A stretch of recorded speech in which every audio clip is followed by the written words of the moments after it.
আসসালামু আলাইকুম ওয়া রাহমাতুল্লাহি ওয়া বারাকাতুহু। বিসমিল্লাহির রহমানির রহিম।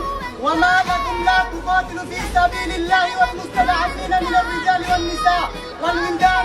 ক্বালা an-নাবিয়্যু সাল্লাল্লাহু আলাইহি ওয়াসাল্লাম আল জিহাদু মা'যি ইলা ইয়াউমিল কিয়ামা।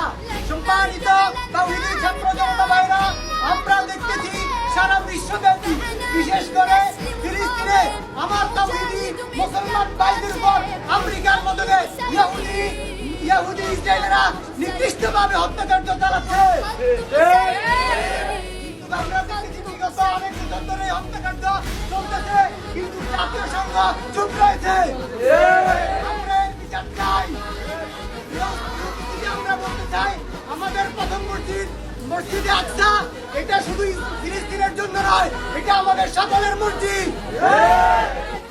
এই মসজিদ রক্ষা করা শুধু ফিলিস্তিনের দায়িত্ব নয়, এটা সারা বাংলার মুসলমান, সারা পৃথিবীর মুসলমানদের দায়িত্ব।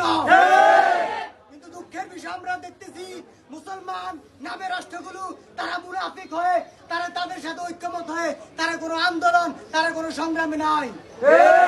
প্রিয় উপস্থিতি, আমরা বলতে চাই, যদি কোনোদিন সুযোগ আছে ফিলিস্তিনে গিয়ে তাদের সাথে যুদ্ধ করার জন্য, তাদের পক্ষে যুদ্ধ করার জন্য, বাংলাদেশের তরুণ ভাইরা তখন যুদ্ধে ঝাঁপিয়ে পড়বে ইনশাআল্লাহ। এবং এর সাথে বলতে চাই, আমাদের ফাজিলপুর বাজারে যদি কোনো দোকানে ইসরায়েলি পণ্য থাকে, ওই দোকান আমরা বয়কট করব।